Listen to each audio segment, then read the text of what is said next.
आज ब्रांड्स का जो गेम चल रहा है पूरे मार्केट में, उसे हमें समझने की बहुत ज़्यादा ज़रूरत है।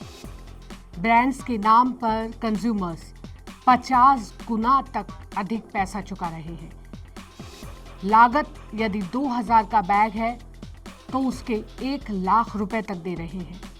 जी हाँ, आज जो हमारा विषय है वो बेहद गंभीर विषय है जिस पर हमें बात करनी चाहिए। मैं Jaya Sharma consumer news online में एक बार फिर आपके लिए कुछ ऐसा विषय लेकर आई हूँ जिसकी चर्चा बहुत ज़्यादा ज़रूरी है। मैं एक उदाहरण से आपको समझाना चाहती हूँ। हर चमकती चीज़ सोना नहीं होती और हमारे आसपास ऐसे बहुत सारे लोग हैं जो पीतल को सोना बताकर बेच रहे हैं। हमारे देश में ही नहीं बल्कि दुनिया भर में इस तरह का खेल चल रहा है। ब्रांड्स के नाम पर उपभोक्ताओं से हजारों गुना ज़्यादा पैसे वसूले जा रहे हैं। पिछले दिनों की बात है, इटली से एक खबर आई कि वहाँ की 2 बड़ी फैशन कंपनीज, जहाँ पर पुलिस ने छापा मारा। पुलिस ने इसकी जांच की थी कि वहाँ के जो वर्कर्स थे उनसे गलत तरीके से काम करवाया जा रहा था। उन्हें उतना पैसा नहीं दिया जा रहा था जितना उनसे काम करवाया जा रहा था। जांच इसकी होनी थी, लेकिन खुलासा बहुत अलग तरह का हुआ। खुलासा यह हुआ कि जो बैग्स बनाए जा रहे थे वहाँ पे, जो नामी बैग्स जिन्हें बहुत इंडिया ही नहीं मतलब पूरी दुनिया भर में बहुत ज़्यादा खरीदा जाता है, उनकी जो लागत थी वो 3 से 4 हज़ार रुपये के बीच में थी और जो बेचे जा रहे थे वो जो कीमत थी वो 1 से 2 लाख रुपए थी। अब आप सोचिए, जिन ब्रांड्स के पीछे उपभोक्ता भाग रहे हैं, कंज्यूमर्स जिन बैग्स के या जिन वस्तुओं के पीछे उपभोक्ता भाग रहे हैं, जिन ब्रांड्स को वो खरीदना चाहते हैं, वो ब्रांड उनकी जेब पर किस तरीके से वार कर रहे हैं। यहाँ सोचने और समझने की ज़रूरत कंज्यूमर्स को है। मैं मानती हूँ ब्रांड्स एक स्टेटस सिंबल बने हुए हैं। अपना सोसाइटी में एक अलग अपनी पहचान बताने या अपना एक स्टेटस बताने के लिए लोग ब्रांड्स के फैशन को फॉलो करते हैं, ब्रांड्स को फॉलो करते हैं, लेकिन उनकी 50 गुना अधिक कीमत चुकाना क्या वाकई में एक सही तरीका है खरीदारी का? इस विषय पर कभी बात नहीं होती। खासकर महिलाओं के जो प्रोडक्ट्स हैं, कॉस्मेटिक प्रोडक्ट्स, फैशन आउटफिट्स, ये इनकी जो लागत है बनने की और इनको जो बेचा जा रहा है, की कीमतों में जमीन आसमान का अंतर है। अब उपभोक्ता क्या करे? सवाल ये है कि उपभोक्ता क्या करे? उन्हें वो ब्रांड्स खरीदने हैं जो वो खरीदना चाहते हैं, उन्हें उन ब्रांड्स की चीज़ें खरीदनी है जो वो खरीदना चाहते हैं।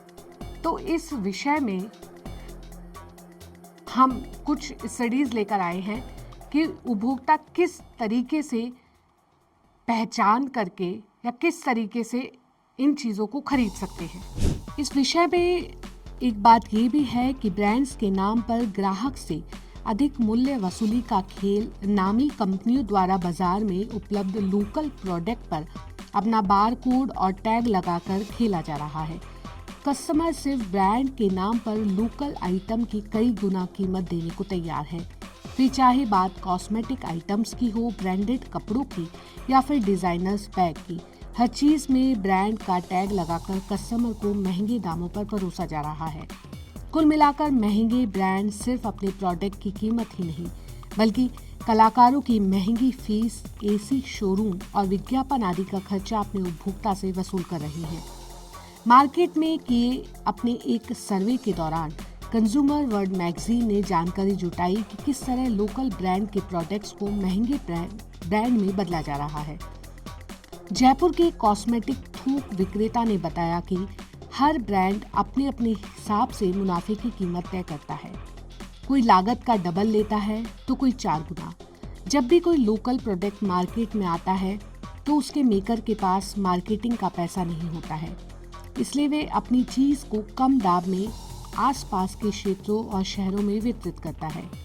ऐसे में अगर वो मार्केट में अपनी नई लिपस्टिक लॉन्च करता है तो उसकी कीमत मात्र 25 रुपए ही रखता है, जिसे वे बड़े डिस्ट्रीब्यूटर को मात्र 4 रुपए के मुनाफे पर आगे बेच देता है।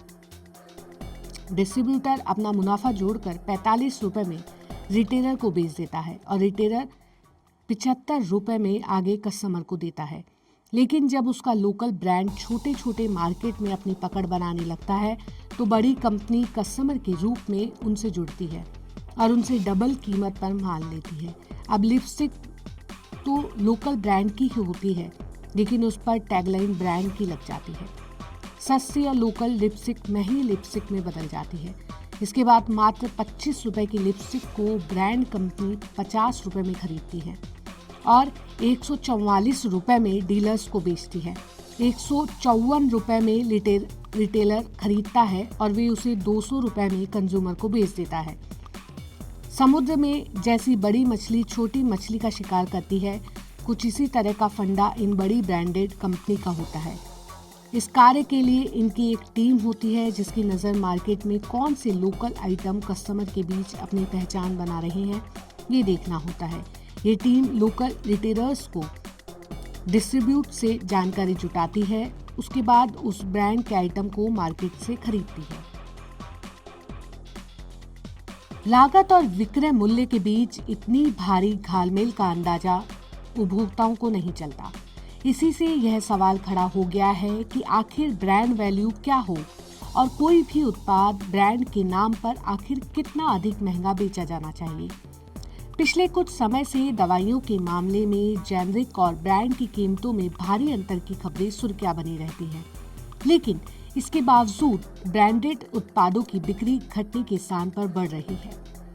खाद्य पदार्थ जिनकी गुणवत्ता स्वास्थ्य के लिए महत्वपूर्ण होती है या दवाइयों के मामले में तो किसी हद तक कीमतों से समझौता किया जा सकता है, लेकिन ऐसे उत्पाद जिनके आसान और बेहतर विकल्प उपलब्ध है उनमें अनजाने में ही 50 गुना तक दाम चुकाना किसी भी दृष्टि से उचित नहीं है। यह बाजार की उचित प्रतिस्पर्धा को भी कमजोर करता है और कई बार होड़ा-होड़ी में ऐसे उपभोक्ताओं को भी यह सामान क्रय करने पड़ते हैं जो कि सामान्यतः उनकी क्षमता से बाहर की बात होती है। कंज्यूमर्स वर्ल्ड ने इटली के बैग की कीमतों में इतनी भारी गड़बड़ी की खबर के बाद इस मामले को लेकर बाजार के विभिन्न सेक्टर्स को खंगारा, जिसमें कपड़ों से लेकर कॉस्मेटिक तक हर जगह ब्रांड का ऐसा ही खेल नजर आया। मजेदार बात तो यह थी कि कई सेक्टर्स में गुणवत्ता में बिना कोई परिवर्तन आए केवल ब्रांड की वजह से कीमतें 20 गुना तक अधिक वसूल की जा रही है। कॉस्मेटिक और आर्टिफिशियल ज्वेलरी ऐसे ही दो सेक्टर हैं जहां महिला उपभोक्ताओं को ब्रांड के नाम पर 20 गुना तक दाम चुकाने पड़ रहे हैं, जबकि कम और ज्यादा कीमत के उत्पाद की गुणवत्ता एक ही जैसी है। लग्जरी लाइफस्टाइल प्रोडक्ट्स में, जिसमें कपड़े व बैग्स आदि शामिल हैं, उनमें स्थिति और भी खराब है। ब्रांड्स निश्चित रूप से उपभोक्ता के लिए फायदे का सौदा है, क्योंकि वे गुणवत्ता के सुनिश्चितीकरण का अप्रत्यक्ष वादा करता है, लेकिन इनके द्वारा वसूली जाने वाली कीमत भी कोई मर्यादा निश्चित होनी चाहिए। एक पुरानी कहावत है, विश्वास में विष, यानी जिस पर हम विश्वास करते हैं वही हमें विष दे रहा है। ब्रांड्स की कहानी में भी कुछ ऐसा ही हो रहा है। चमक की चपत से बचने के लिए ग्राहक को जागरूक होना चाहिए। महंगी है तो अच्छी ही होगी, यह मानसिकता एलिट क्लास की खास सोच बन चुकी है। गुणवत्ता के संबंध में वास्तविक जानकारी ना रखने वाले इस तबके के लोग यही मानकर चलते हैं कि जो चीज़ महंगी होगी वह अच्छी ही होगी। इस संबंध में एक उदाहरण अक्सर दिया जाता है, महंगा रोए एक बार, सस्ता रोए बार बार। इसी तर्ज पर ये लोग कंपनियों की मनमानी कीमत चुकाते हैं और खुश होकर उसे एंजॉय करते हैं, दूसरों को दिखाते हैं, कीमत बताते हैं और फिर उसकी गुणवत्ता की गुणगान भी करते हैं। अपने आप को होशियार समझने वाला यह तबका यह मानकर चलता है कि उसकी क्षमता है, इसलिए वह इतनी महंगी चीज का उपयोग कर रहा है। कंज्यूमर्स वर्ल्ड ने जब इस मामले में पड़ताल की तो यह पाया कि एलिट वर्ग के अधिकतर लोगों को ऐसे उत्पादों की लागत कीमत के संबंध में कोई अनुमान ही नहीं है। मजेदार बात यह है कि वह इस संबंध में जानने या जागरूकता की कोशिश ही नहीं करते। महंगे इटली बैग खरीदने वाली महिलाओं ने जब ये जानकारी शेयर की तो क्या वे जानती है कि जिस बैग के लिए उन्होंने 2 लाख रुपए खर्च किए थे उसकी वास्तविक कीमत केवल 5 से 6 हजार रुपए है। तो पहली बार तो उन्हें विश्वास ही नहीं हुआ। उन्होंने कहा कि इस तरह की कंपनियां ब्रांडेड कंपनियों की छवि खराब करने के उद्देश्य से व्हाट्सएप पर चलाई जा रही है। लेकिन जब उन्हें इटली पुलिस द्वारा की गई कार्यवाही और इससे जुड़े अंतर्राष्ट्रीय समाचार दिखाए गए तो उनके नीचे से जमीन खिसकती नजर आई। नाम न छापने की शर्त पर शहर की मशहूर कंपनियों में से एक की मालकिन ने बताया कि वह मानकर चल रही थी कि जो पर्स वह 2 लाख रुपए में खरीद रही है उसकी लागत कम से कम 1 लाख रुपए तो होगी ही। उसे बताया कि उसका अनुमान था कि बैग के निर्माण में जो चमड़ा या अन्य सामग्री काम में ली गई है वह बेशकीमती होगी और इसके बदले निर्माता कंपनी से बड़ी कीमत अदा की होगी। एक अन्य उपयोगकर्ता का कहना था कि वह इस तरह के उत्पादों में कंपनी का मुनाफा 100% तक तो मानकर चलती है, क्योंकि वह बड़े शोरूम, एयर कंडीशनर, खूबसूरत और महंगे स्टाफ तथा हमारी खातिरदारी पर भी काफ़ी खर्चा करते हैं। लेकिन यह अंदाजा नहीं था कि कीमतों में इतना भारी अंतर भी हो सकता है। उन्होंने कहा कि अब वे पहले गुणवत्ता की जांच करेगी और उसी के बाद चीज़ों को खरीदेंगी। उपभोक्ता 2 वजह से ब्रांड्स की वस्तुएं खरीदने को प्राथमिकता देते हैं।